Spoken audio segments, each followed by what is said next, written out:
6:30 شد صبح میدمد. ای بنده من طهارت کن رواقاتشون، از افلاسی خودت پاک کن، بالای جای نماز برا روز خودت، این روزی که آغاز می شود به عبادت ما شروع کن. امروز عالم مسیحیت، عالم یهودی ها همه رو به عبادت خانه آمدند. ما مسلمان ها از عبادت خانه ها ما میگریزیم.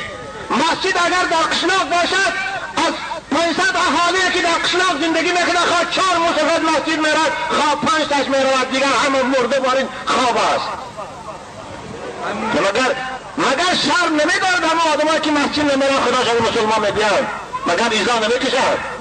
حالا که خدا صبح که دمید فریاد میکند، پروردگار ندا میبرارد که ای بندی من خیل نماز خوان، خیل نماز خوان، نماز و اقیم الصلاة ولا تکونوا من المشرکین.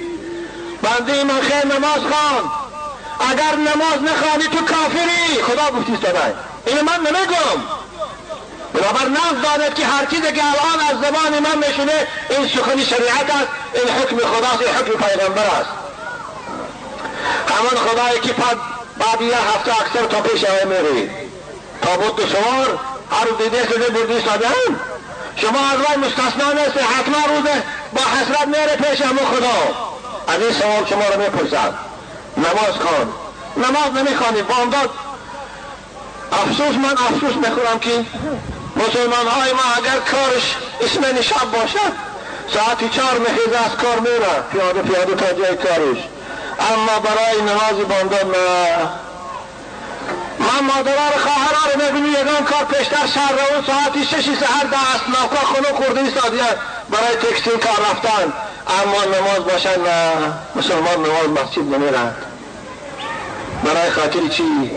برای خاطر که این ایمانی به خدا ندارد، برای خاطر که وای ایمانی به جنت و دوزخ ندارد، برای خاطر که وای ایمانی به زنده شدن ندارد.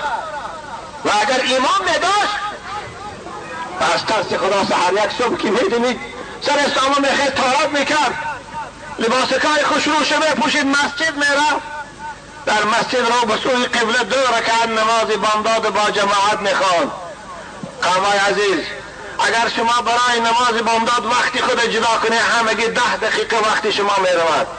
خوب اگر مسجد روید 20 دقیقه وقت هم میرود، میبیاید تا ساعت 1 کار بار زندگی میکنی، کار میکنی تا 1 پیشین در 1 میدرد کار میکنه، 6 ساعت کار میکنه، از ساعت 6 هفتی سحر اون طرف، ساعت که 12:30 شد 20 کم 1 با فرمان پروردگار صادر میشود که بنده من نماز خوان.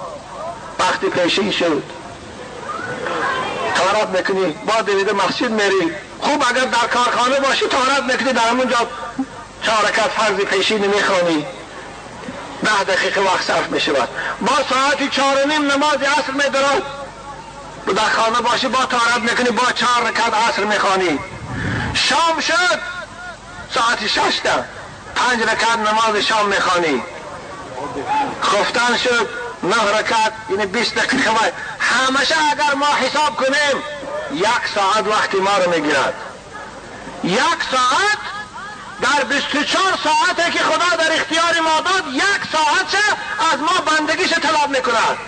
از روی انصاف شما همه آدمای عاقل هستید. اگر همین 1 ساعت ما بندگی خدا رو نکنیم، مگر سزاوار است که ما خودمان مسلمان گوییم؟ سزاوار است که ما خودمان بندی خدا گوییم؟